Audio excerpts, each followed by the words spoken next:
Ahlan. Welcome everybody to this new episode of Listen Habibi. This is episode 1 of season 4. It's called Meet Johan, and this new season is Boston University. So I'm super excited to be starting a season where I introduce to you characters that I meet along my journey in university, and Johan's going to be the first. So currently, I am still in quarantine.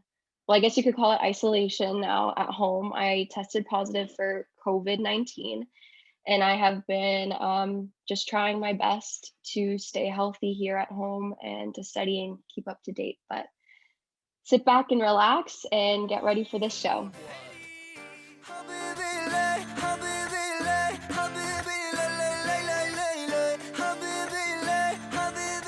Hola, Johan. How are you? Welcome. Thank you for being here with me. Hola, Adeline. Well, thank you. No, thank you for receiving me in your podcast. I'm really honored to know that I'm being your first person that is in your season 4. Thank you. Thank I'm really you. honored. No, I'm super excited. So to tell you guys, I have known you for how long? It's probably since like right after we got accepted, right? We Yeah, connected. like it's May. Yeah, for Yeah, a couple of months. Months. right. And right as soon as we got accepted, we sort of like got in touch because we realized we were in the same college and we were going into the same Yeah. major too, right? Yeah, and I think we're in the same group as well. Like the same team for CGS, which is pretty Right. cool. So something really cool about our deal of getting into BU is that we have the opportunity to study abroad in London our freshman year. And the way that BU divides it is through 2 sessions. We have summer 1 and summer 2. So me and Johan are together in session 1. So this is gonna be super exciting if we get to go, right? Yeah, hopefully we get to go. I think it's really fascinating how we've never met in person. Still, we are connected and bonded in a way. It's really cool how we connected through social media. I feel like that's a fascinating idea. How today's generation we have that ability, that access to make connections like across social media. That's just crazy. I know. So we haven't had the chance to meet yet because when I was on campus for that 1 week, I was like out and about, and you were, I think, with your family. And we're gonna talk more about how you are from Mexico. But we didn't get to meet in that week. And then of course I get sick. And I mean, eventually we'll be able to meet up and actually like see each other in person finally. So tell me more about you. So tell me more about, where you were born, your education, your dreams, how you came here, stuff like that. Introduce yourself. Okay, well, hello everyone who's listening. My name is Johan Jair Sandoval Frias. I was born here in the United States. I'm a U.S. citizen, but I was raised my whole life in Mexico. I lived there for 18 years. I come from a Mexican family. I'm the oldest of 4. I have both my parents, and we're a really close family. Growing up in Mexico, it's one of the best things that ever happened to me. I think personally, it really shaped the person who I am today. I'm who I am because of my family and the way I was raised in Mexico. So I'm really grateful for that. You know. That's amazing. And I also want to compliment like your English skills are impeccable. I'm very impressed with like I cannot believe it's just perfect. Seriously, your reading skills, your writing skills. I Did you go to an English school? How Where did you gain your skills of English? First of all, I want to say thank you. I feel flattered. Believe it or not, that back home people would criticize my English. What? Yeah, it's whatever though. Like they would make fun of my accent sometimes. Like you can hear my Mexican accent. I love it. I think your accent is beautiful. But my mom, she was always like really adamant and passionate about me learning more languages.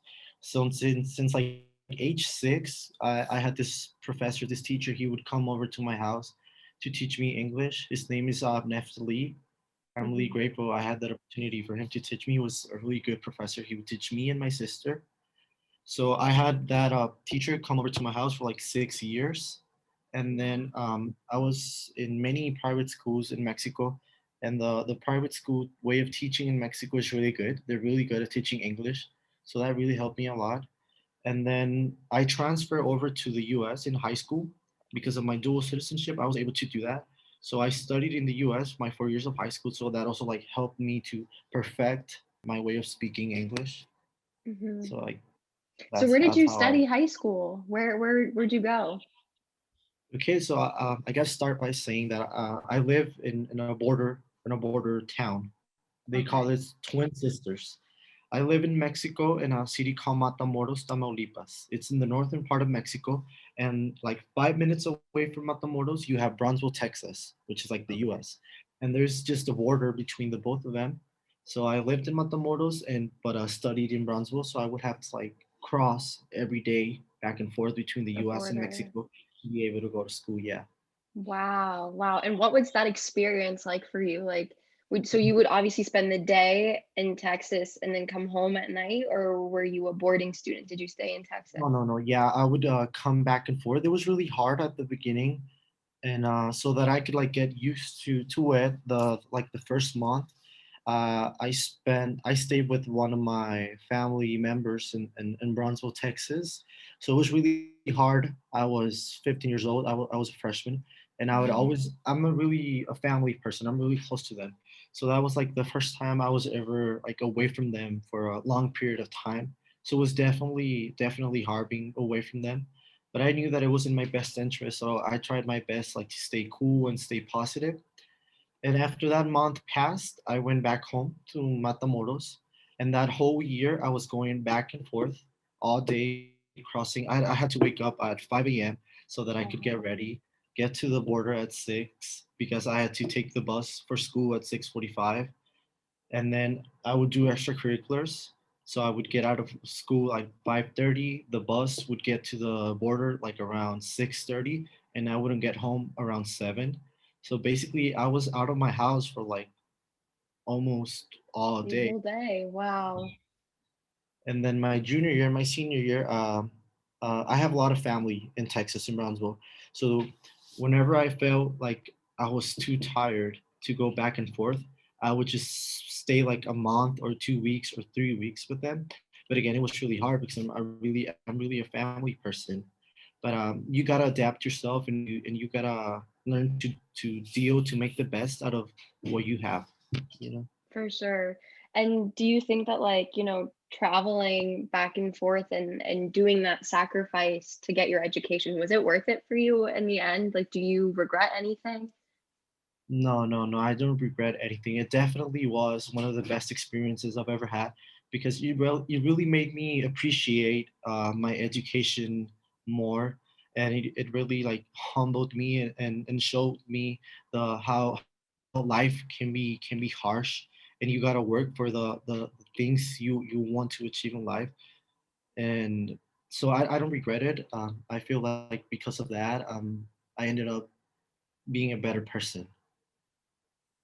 Wow, that's beautiful. Seriously, that's super admirable, especially like, you were so young, High school is a Yeah, young and age. yeah, I was a kid. I still consider myself a kid, Mhm. and it was really hard. For sure, there was some days when I felt like I wanted to quit. There was a lot of moments where I thought like this is not worth it. Being out of home, waking up this early, getting home that late, it's not worth it. But now that I'm at Boston University, like I see the fruits of all my hard work, like back then, and I feel great. It's totally worth it. I'm so proud of you. That's awesome.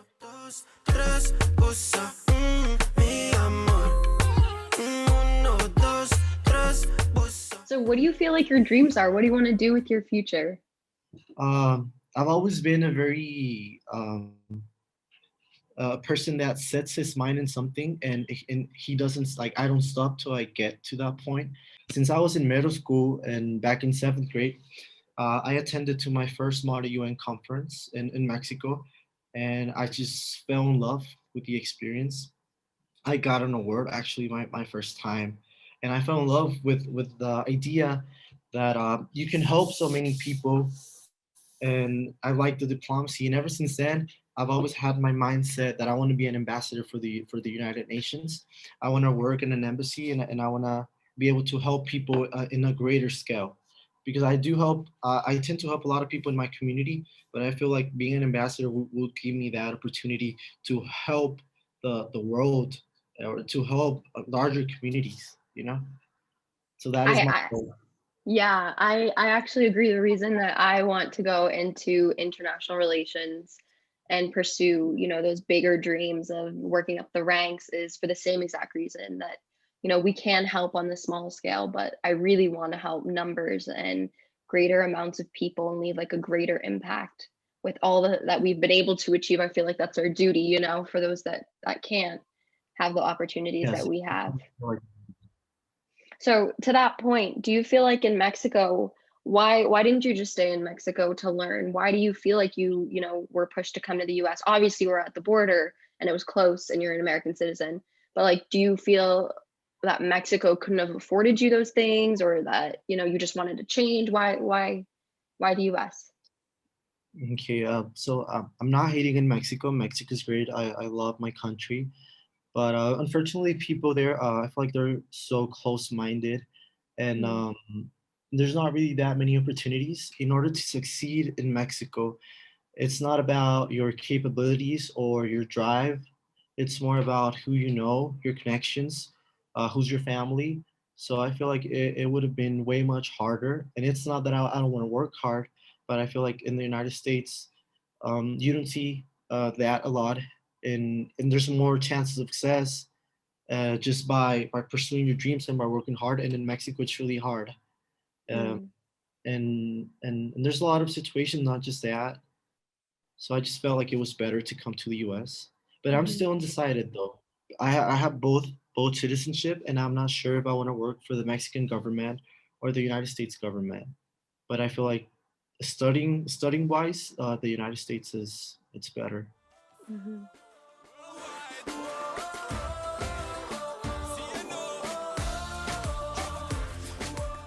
What do you think of, the Mexican and American relationship politically, geographically? Do you have any opinions? I feel like it's really good up to this point, but I feel like it could be way better. Like there's a lot of potential between both countries to make great deals and to really help each other grow more and become like one, like together both become like world leaders. And that's what I want to do. I want to be a mediator between the United States and Mexico to help strengthen the relationship, because I do believe we have a good relationship, but I think it can be way better. Like there's so much things we can do together, Mhm. and I would like to make that happen. And what is your opinion on the immigration situation that we've had over the last couple of years with just immigrants coming from Mexico and from South America in general? What can I say? I really admire those people. I feel like a lot of times they're seen as criminals or as bad people. They're actually pretty brave. They're leaving everything they have behind. They're Hmm. leaving everything they have back home, because they're pursuing something better. Like it's real. The situation in South America, like people actually die of hunger. I know how people they die of a flu because there's no vaccines, there's no medicine. So they just like I don't blame them for like wanting to escape. I understand why they're doing it. They just want a better life for themselves and for their kids. They just want like what's best for them. And yeah, for sure that there has to be a regulation of who comes in and who doesn't. But I feel like for these past few years the government was like really harsh on them, and I don't agree with that. But I do believe there has to be like a certain regulation where we have to like keep track of who comes in and all that. But I feel like we shouldn't be so hard on them, on the immigrants. Yeah, I think I agree with literally everything you just said too. If you're asking, if my opinion on immigration too is I believe that the people that do attempt to pass the border are some of the strongest people for even making that journey.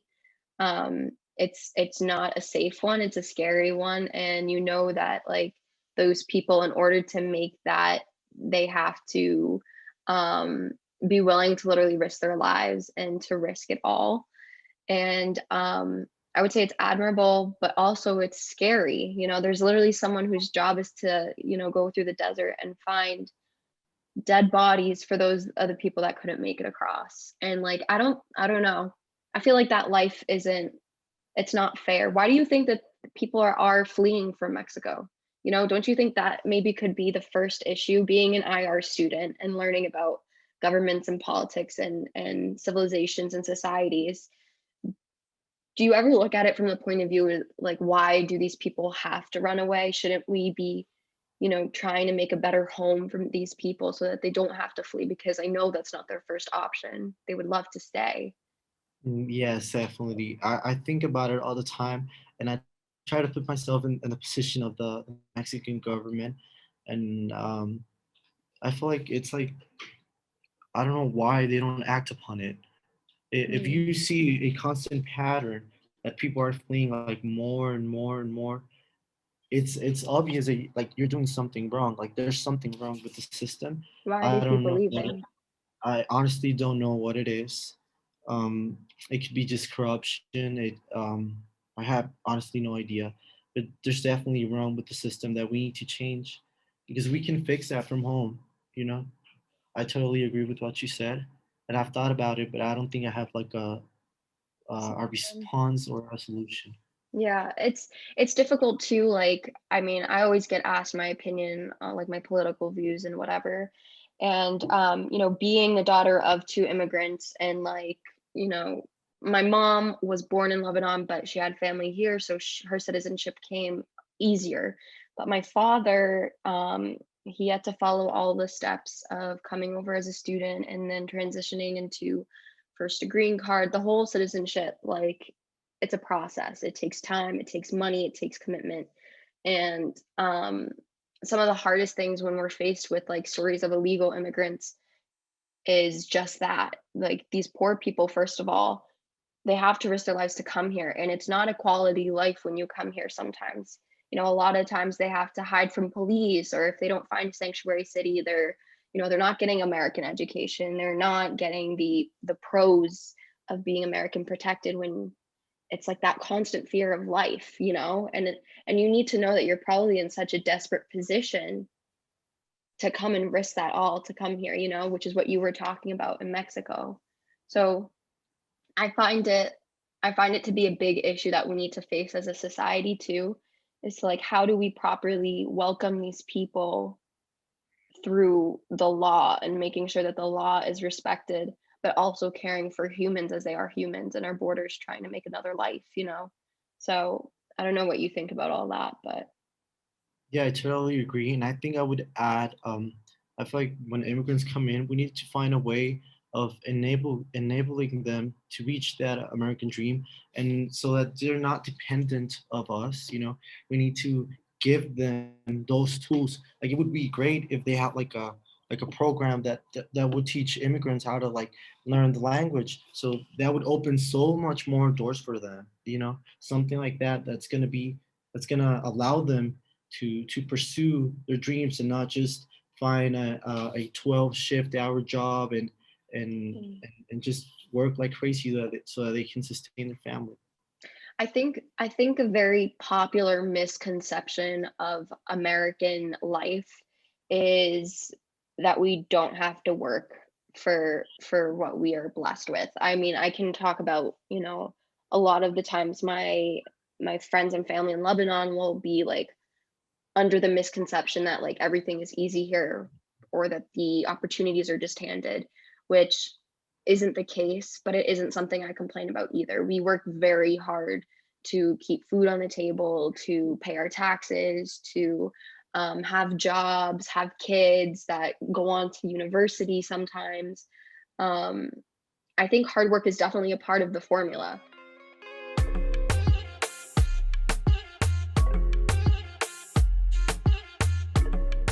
Tell me more, like, who are your role models, your inspirations? Tell me more about like you and what you hope to do with this new journey in your life. Okay, well, about my inspirations, I have my mom definitely is such an inspiration. She's such a hardworking woman. She's really independent and she's always looking out for her family. She always puts her family first. That's something I really admire of her. And I aspire to be like her. Um, I really admire everything she's done. The way she runs her business, the way she runs her family, her her interactions with her brothers, with his family, with all her family. And I have one inspiration, like in particular. I don't know if you know who Juan Pazurita is. He's really famous. He's like a Mexican influencer. I think, yeah, I think I've heard of him, but I don't know much about him. Well, let me tell you about him. He's really, I don't know his age. He's like probably like 24, 25. So he's really young. He's like in Hmm. his 20s.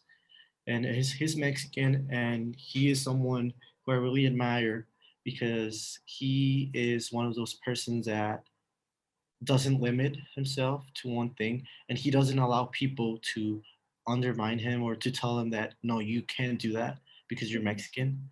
He has his own YouTube channel. He has his own show in Nickelodeon.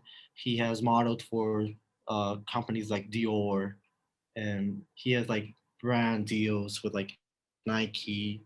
He made his own video game. He's been part of like major awards like the Emmys and stuff like that. And that's someone I look up to because everything that he sets his mind in, like he achieves that. And he's such an inspiration because he's Mexican like me, he's young like me, and he has done so much things. He's really charismatic. He helps people a lot, and that's something I want to do too. So I look up to him, and I think like I want to be like you. And what drives you to want to do the things that you want to do in life? Like what pushes you to have the mission that you do? You told me you wanted to Uh, help people, but why? Where did that come from? Specifically, I wanna help kids have a better education because I feel like education is key to a better life. Growing up in Mexico, I studied in public schools and private schools. So I saw the difference between both social classes, and the way the standard of education is way different from a public school than a private school. And then coming to the US, I saw another like difference. Like there's definitely a better education system in the US. I'm not saying it's perfect, but it's better than what I had in Mexico.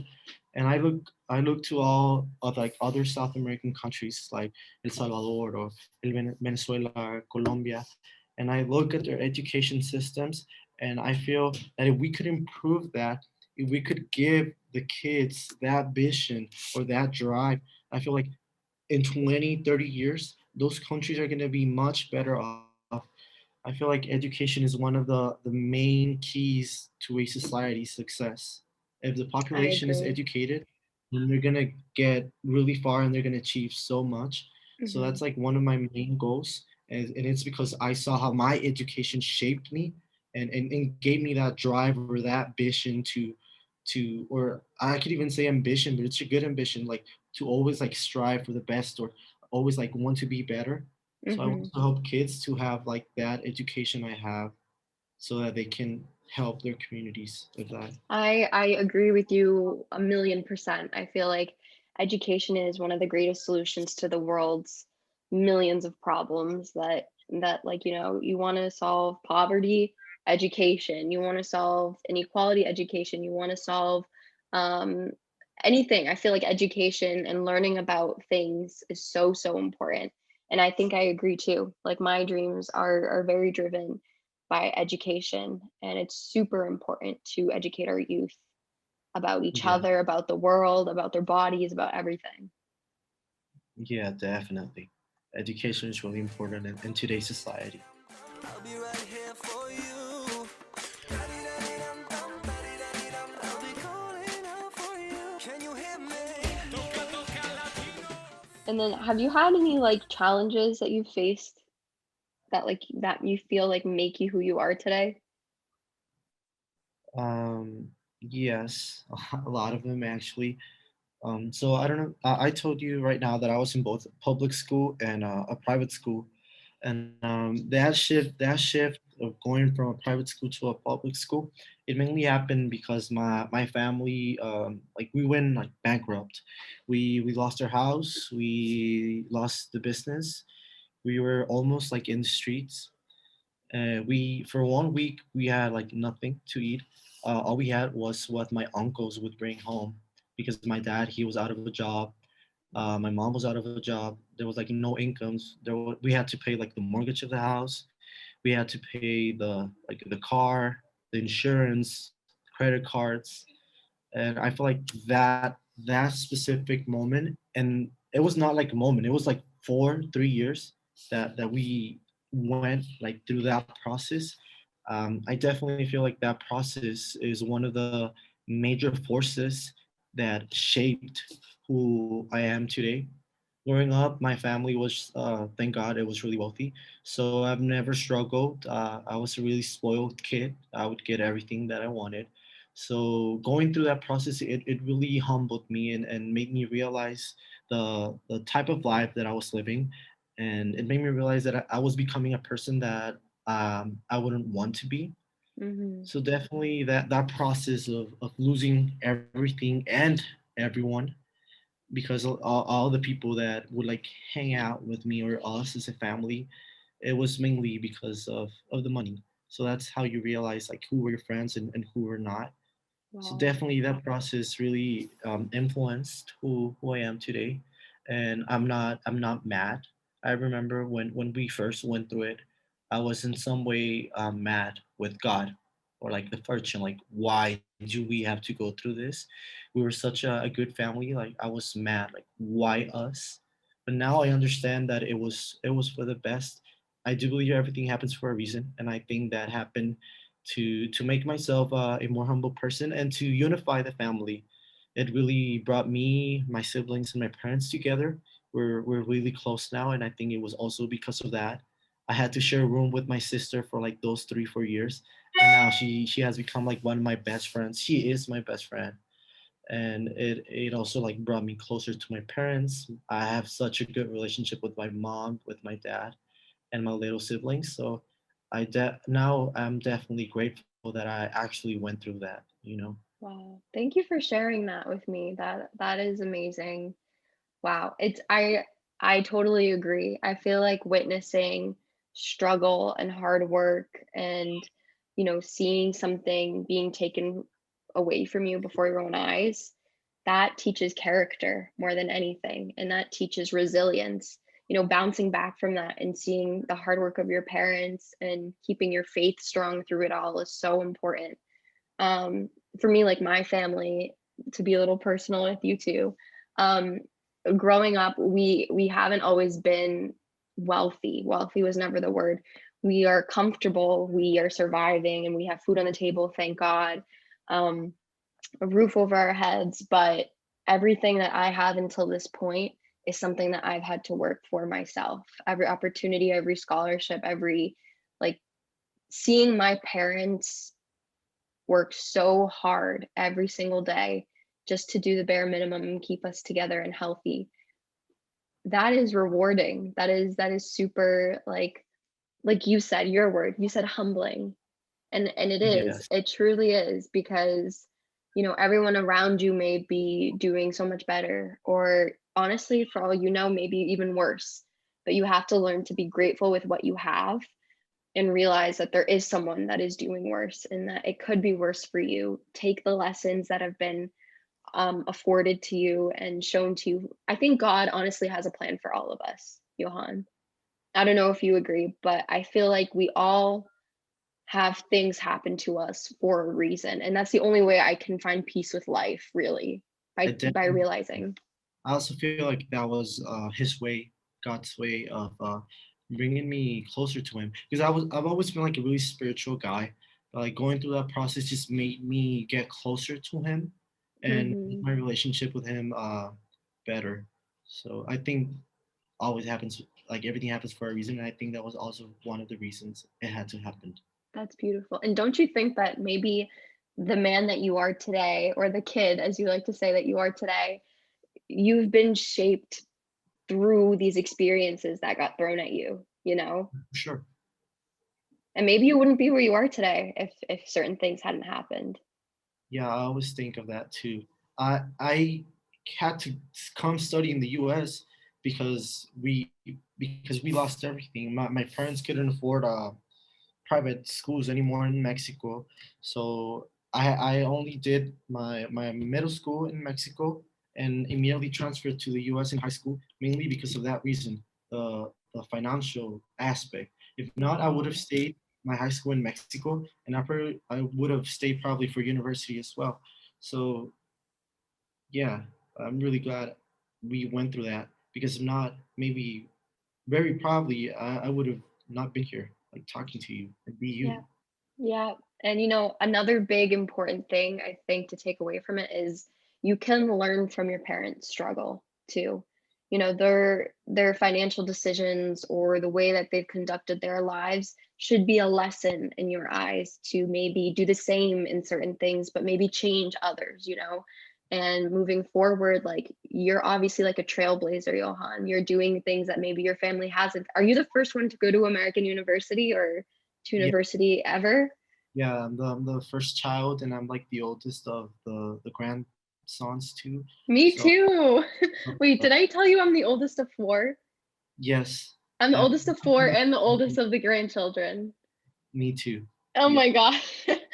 Yeah, that's so that in itself, the fact that you're in university, you're turning a whole page. You're starting a new chapter of not only your life, but really the history of your family and the legacy for your future too.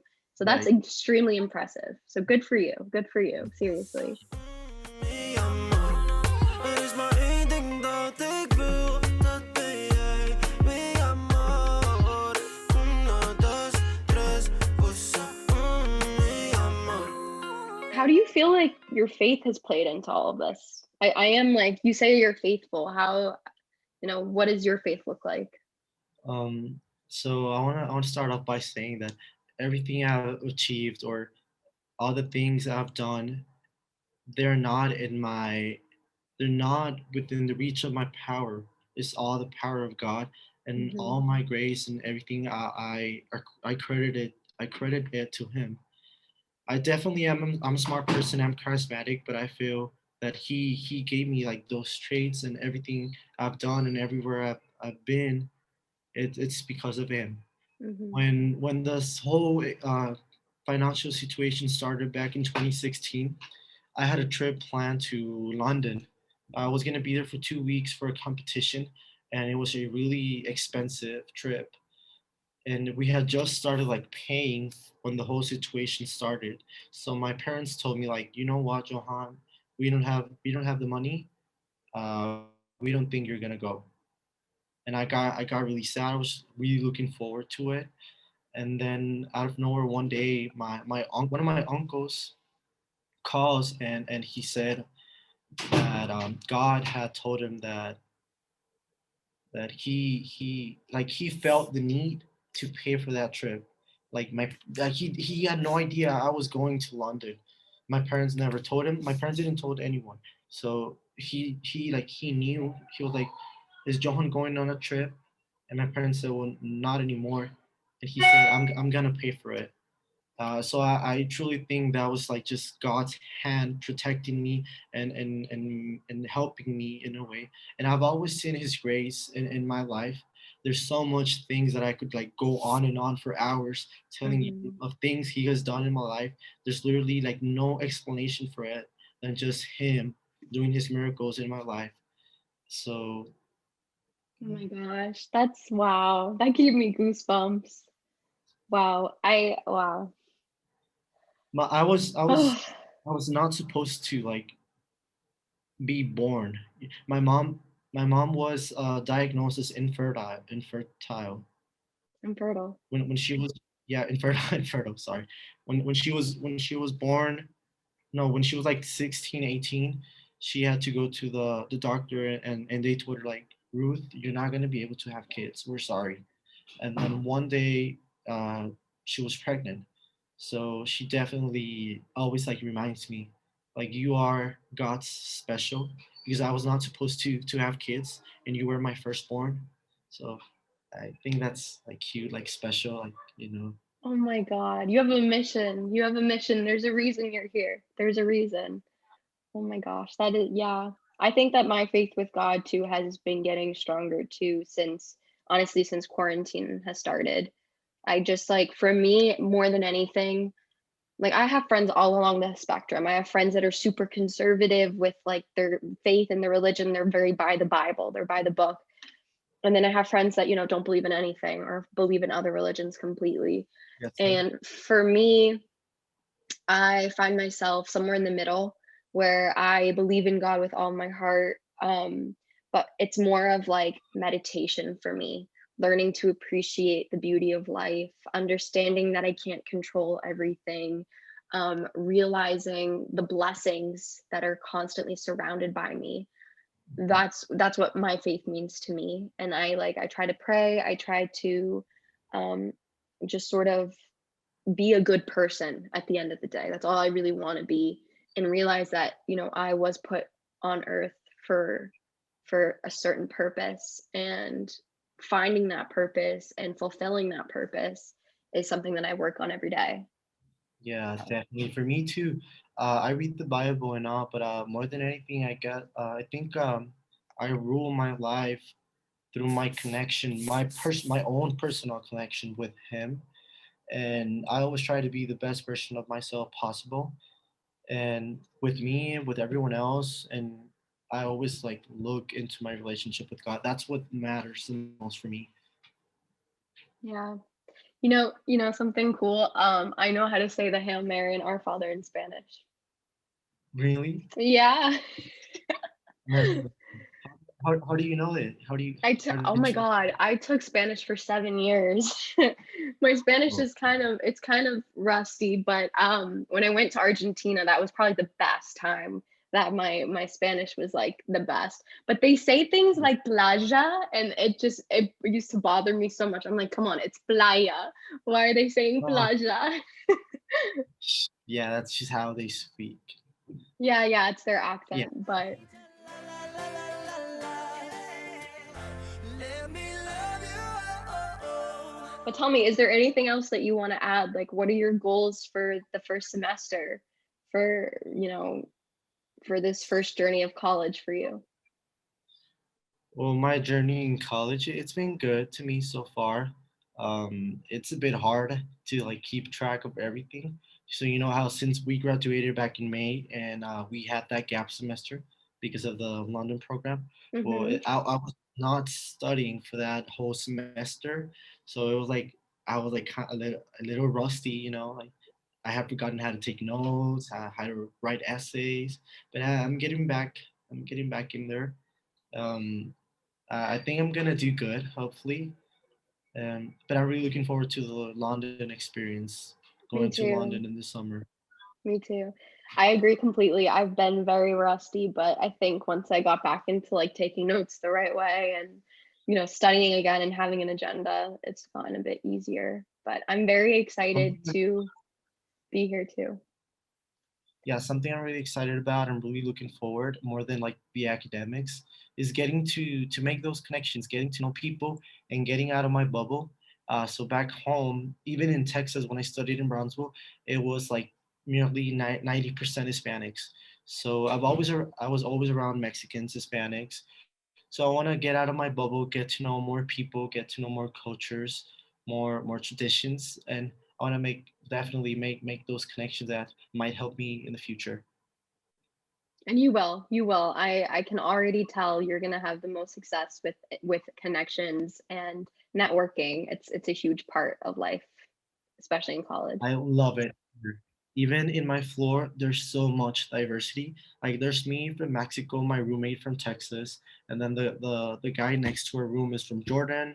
The one next to him is from El Salvador. There's one from the Dominican Republic. There's people from Sri Lanka, from Nepal, and like there's so much diversity from India. I just love it. I just love it here. I'm learning so much from their cultures, and it's really like just truly amazing. This is definitely an experience I wouldn't have had back in Mexico. I know. And I'm so glad that you decided to come here and I could get the chance to meet you. Seriously, I'm super happy. حبيبي ليه حبيبي ليه حبيبي ليه ليه ليه ليه حبيبي ليه So thank you so much for coming on the show with me today. It was a blast, and I'm so happy I got to learn more about who you are and what your purpose is.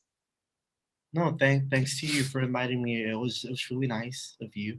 I really enjoyed having this conversation with you too. You made me remember some things I needed to be remembered of, and it was really nice getting to meet you. I'm really looking forward to meeting you in person though. I know, Soon. hopefully soon, hopefully when I can flush COVID out of my body. But so thank you guys for listening, and please tune in next Tuesday for the next episode of Listen Habibi. Adios. Bye. Bye, Habibis.